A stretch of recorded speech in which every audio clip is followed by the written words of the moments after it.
Hello everyone, this is Crota giving you a shoutcast and a replay between Krass and xSix's Perfect here on GSL Daybreak. The first thing you guys might notice is I did up the game sounds. I know a lot of you guys out there are like, hey, we really want to be able to hear what's going on in the game. Yeah, let's up those game sounds so we can get more excited just like you. I will be upping the game sounds as you can tell right now. But I don't know what the balance is. I'm actually not listening to the game sounds myself. xSix former major clan, yes it is. So it is gonna be xSix versus, yeah, that's always a scary sign. xSix versus xSix is Perfect versus Krass, a Terran versus Protoss here on GSL Daybreak, and we'll see if Perfect will live up to his name. Perfect, actually a friend of mine through BattleNet, and hopefully he does not disappoint me in this cast here. He is from America. I believe he will be at MLG Anaheim as this game does get started. Now, Terran versus Protoss. We'll see what the strategies really will be.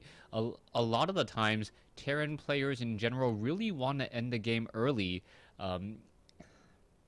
Yeah, they really just want to end the game early just because they don't like to see late game Protoss. Late game Protoss is very, very dangerous against Terran players. Colossi, Psystorm, very difficult, and especially now that ghosts are no longer as useful with their snipe not being effective against anything truly except for High Templars, which EMP already shuts down. We'll see what's gonna happen here in just a moment. It looks like Sleep is him, Imba, yeah. Sleep is a very, very good Zerg player. Sleep is also part of the xSix clan, as we now see a crazy Nexus first coming in from Perfect. I don't believe that this is really going to be able to fend off against any early aggression that Krass will be able to execute, as Krass still does not have a refinery though, so if he goes for a gasless expansion, he might be alright. He being the Perfect player here, he might be alright just because Protoss will be able to sit on two bases for quite some time. We'll see what the next building will be coming in from our Terran friend here. Terran is also going for a fast command center as well, so it is going to be economic building versus economic building. One Marine now already making a move across the field. A Zealot should be able to be trained in just a moment. If you chrono boost out that Zealot is going to tear apart that Marine, simply tear it apart, as the Marine and the Zealot does have similar movement speeds. A probe now crossing across the center here. There is going to be an SCV attempting to establish a bunker, and Krass doing a very, very aggressive move here, and it is outside the fog of war. This is an absolutely huge move. As a probe now makes his way down, he is going to spot this one bunker now being placed down, and now what can the probe do except for try to run away? The probe is already down to 10 hit points. One Zealot already making a move down the field, and now here we go. Here comes the charge. There is going to be one Marine here. Probes and Zealots now making their way down. And Krass, is he going to be able to jump inside the bunker? Yes, he will be able to. The Zealot is taking the majority of the damage. The Probes now need to come over to destroy that as well. The Zealot taking a lot of damage here. And so far, the Probes are falling one at a time. The Probes need to get taken down, or need to take down that last unit. And beautifully played by Krass. Krass really making Perfect really punish him for his very, very fast expansion. Harvester count is now sitting at what is the harvester count sitting at? It is now sitting at 20 to 20. One Zealot does go down, but one Zealot versus 3 Marines. These Marines do not have stim, so I do believe that this will be just enough, as we should be getting up a Stalker or 2 in just a moment. Yes, there we go. Stalker now being added, and harvester counts should make a very big difference, but there is also one Mule in play by Krass. Krass taking that early opportunity to set up that bunker. He was able to get one Marine and an SCV to set up that bunker here, and it really did a little bit of damage, taking down 4 workers. But now we'll see what Perfect will follow up with. Perfect now making his way across the field. We are getting in a lot more barracks, also going into a 3rd command center by Krass. So Krass really trying to take a lead in the economic game overall. But Perfect, what is he doing? He is only going into a warp gate tech.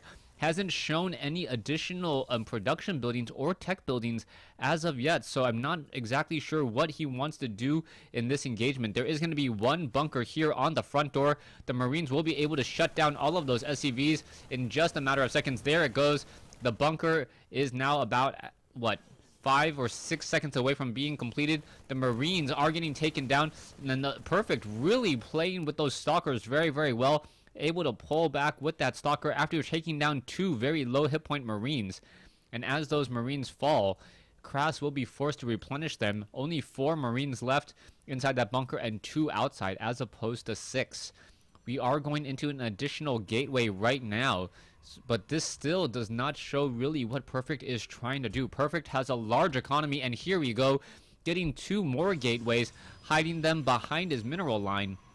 And with these gateways, he may be able to go for a 5 or maybe even a 6 gate push. He does have the economy for this, and he's really going to make his opponent pay.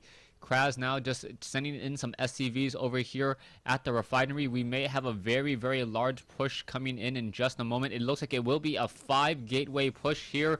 More probes are still being added. Harvester count 40 compared to 38. Army sizes shows a little bit larger by Perfect, just because if you account for that gas, which these sentries do account for, the sentries are going to be able to absorb a lot of that damage. There is 1 proxy pylon here. The Marine did spot it, but he is not shooting it down, as now Zealots and sentries are coming in. A Stalker now trying to run away. Zealots, sentries, and Stalkers now going to be coming in as well. Where are all these units going? The Stalker getting in some easy damage. There's some force fields beautifully placed down, as those Marines are unable to get in anywhere.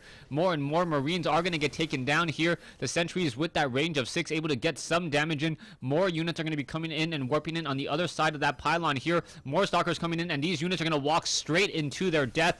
Yes, Krass is in a bit of trouble. He has his army split this early in the game, and Perfect with a rather large army now. 9 Zealots, 3 Stalkers, 5 sentries against 9 Marines, 1 Marauder. There's a force field to prevent the repair, and I believe Krass is going to be in a bit of trouble. SCV is now coming off the mineral line in order to deal a little bit more damage, as Zealots doing a great job absorbing a lot of that damage as well.